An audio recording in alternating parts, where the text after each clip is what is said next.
La gestion des bonnes pratiques d'hygiène menstruelle et corporelle, c'est la raison de cette formation et sensibilisation à l'endroit des élèves filles du Segegwa Kokoto-Clomé dans la commune d'Apromé-Sérété ce jeudi 23 mars 2023. Une initiative dans le cadre du projet d'appui à la gouvernance participative et inclusive des services d'hygiène menstruelle en milieu scolaire dans le département de l'Ouémé, conduit par le consortium CAEB et l'ONG Urgence Développement, financé par la Direction du développement et de la coopération suisse au Bénin à travers le programme de redevabilité phase 2, mis en œuvre par le cabinet JFA Consulting Group.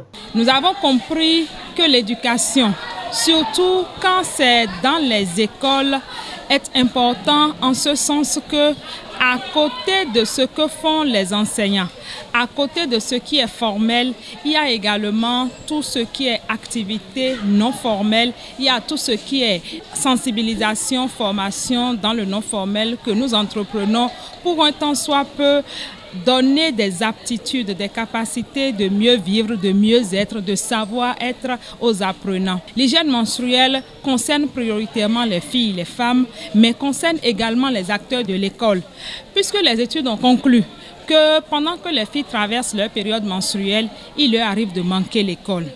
Et pour remédier à cela, nous sommes dans la logique de faire comprendre aux filles que les menstrues, ce n'est pas de leur faute, ce n'est pas un tabou, ce n'est pas prétexte à manquer les classes. Quand elles auront compris, quand elles ont compris et quand l'établissement prend ses responsabilités en mettant en place ce que nous appelons les coins de gestion de l'hygiène menstruelle, les coins GHM, en mettant en place ces coins, ça évitera à ces filles de rentrer par exemple à midi ou de rentrer pendant qu'elles sont surprises par les menstrues. Donc le projet vient à point nommé pour capaciter les filles sur toutes les notions liées à la gestion de l'hygiène menstruelle, capaciter les filles pour qu'elles puissent en retour prendre la parole pour réclamer leurs droits en matière de GHM auprès des autorités de l'école, auprès des autorités ministérielles et déconcentrées. Une séance participative au cours de laquelle l'accent a été mis sur les comportements à adopter pendant la menstruation, les règles élémentaires d'hygiène, les manières adéquates de porter les serviettes hygiéniques afin d'éviter les infections et autres aspects importants de l'hygiène menstruelle et corporelle. Lorsque la fille porte ses serviettes hygiéniques, elle doit la changer toutes les 4 heures. Et lorsqu'elle la change, au moment de laver cela, elle doit la débarrasser du sang avec de l'eau et du sel. Donc, c'est quand elle aurait remarqué que la serviette hygiénique est totalement débarrassée du sang, elle pourra maintenant prendre un savon non parfumé, le Kogi par exemple, le savon local, le Palmida de chez nous, ou un savon de Marseille, le chat par exemple, pour laver cette serviette hygiénique. Et lorsqu'elle finit de laver cela, disons 2 fois, elle va jeter cette eau usée et maintenant prendre une autre eau et ajouter du citron ou du vinaigre. Et rincer cela avec cette eau citronnée ou vinaigrée. Lorsqu'on finit de laver pour que ça puisse scintiller, on blanchit cela avec du bicarbonate. Donc avec du bicarbonate, elle peut rincer une dernière fois et sécher cela au soleil. Parce que le soleil permet de tuer les germes pathogènes qui sont dans ce sang menstruel-là. Et compte tenu des pesanteurs socio-culturelles, on conseille à la fille de prendre un foulard pour couvrir cette serviette hygiénique. Après avoir séché ça, lorsque ça devient sec, elle pourra maintenant faire entrer ça au niveau de la chambre, laisser ça pendant un temps et plier sa serviette. Au cas où là où elle est ne lui permet pas de sécher cette serviette au soleil, si elle a un fer à repasser, elle pourra utiliser un fer à repasser pour repasser cette serviette hygiénique, toujours dans l'optique de tuer les germes pathogènes et les microbes et les ranger quelque part dans un sac. Pendant les menstrues, la femme, après avoir changé sa serviette hygiénique, doit se laver. Pendant les menstrues, on dégage souvent des odeurs. Donc, nous conseillons aux filles également de prendre du citron et de passer au niveau des aisselles. Le temps qu'elle ne lave sa serviette, ça aurait déjà contribué à dissiper les odeurs au niveau de ses aisselles. À ces élèves participantes, un calendrier leur a été recommandé pour pointer la date du démarrage de leur menstrue en vue de connaître les dates des prochaines menstruations.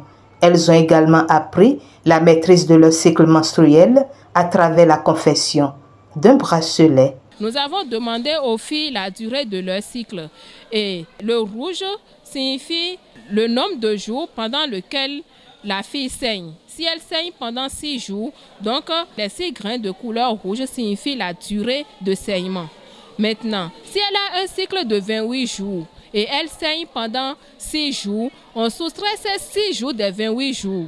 Si elle a un cycle de 28 jours et les 22 jours restants constituent la période dans laquelle elle ne saigne pas. Donc ce bracelet, non seulement va permettre aux filles de ne plus avoir honte parce qu'elles vont porter cela au niveau de leurs bras et elles ne pourront plus avoir honte de parler des menstrues. Et ça va leur permettre aussi de savoir que oui, j'ai un cycle de tel jour et les dispositions qu'il faut prendre.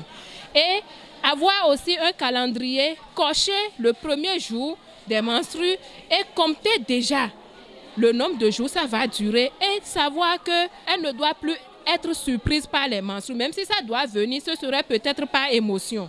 Et prendre les dispositions pour que leur kaki, leur tenue ne te trouve plus tachée. Déjà, si elles ont eu leur menstrue aujourd'hui, ça veut dire que le 19, ce serait la date de leur prochaine menstrue. Et déjà à partir du 17, elles doivent commencer déjà par prévoir dans leur sac une couche, une serviette hygiénique ou réutilisable et un pagne. Ragaya dit par ces notions acquises, les élèves filles expriment leur satisfaction. Après cette formation, je suis fière d'être fille parce que lorsqu'on est fille et on est en menstrue, on doit bien se protéger. J'ai suivi une formation d'hygiène corporelle et menstruelle. Ça a été formidable. Ça n'a pas été mal. J'ai été très impressionnée. Et je suis fière d'être une fille.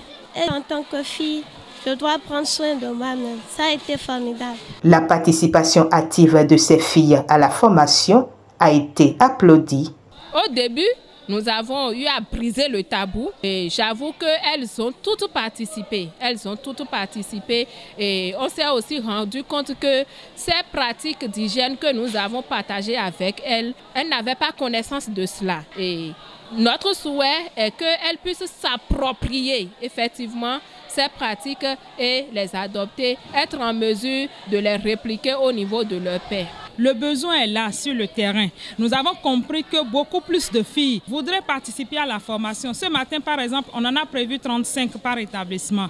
Mais il fallait voir le nombre de filles, voir des garçons qui étaient accrochés aux fenêtres, qui étaient à côté juste pour suivre parce que c'était intéressant et ça répondait à leurs attentes.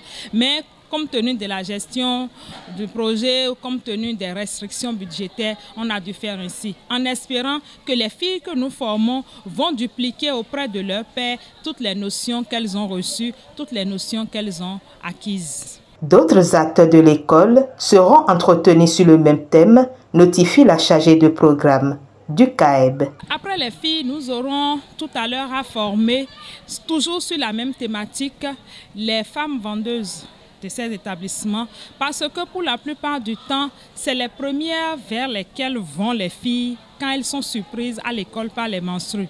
C'est elles qui souvent leur prêtent un bout de pain pour se couvrir. Donc nous voudrions également les avoir acquises à la cause de la bonne hygiène menstruelle de nos filles. Nous allons les former. À côté d'elles, il y a quelques enseignantes par établissement que nous allons également former. Et puis tous ceux-là vont composer ce que nous appelons le cadre d'écoute et de conseil. C'est des personnes qui seront référentes auprès de qui les filles pourront se rendre spontanément quand elles sont peut-être surprises par les règles ou quand elles se retrouvent tachées. Elles pourront leur exposer leurs problèmes de santé ou pour ce qui concerne la gestion de l'hygiène menstruelle et elles seront à même d'y répondre parce que nous allons prendre du temps pour véritablement les capaciter, pour qu'elles soient à même d'accompagner sur le plan social, sur le plan psychosocial les filles qui viendront vers elles. Mais également, elles auront à charge de veiller à la propreté des coins d'eau.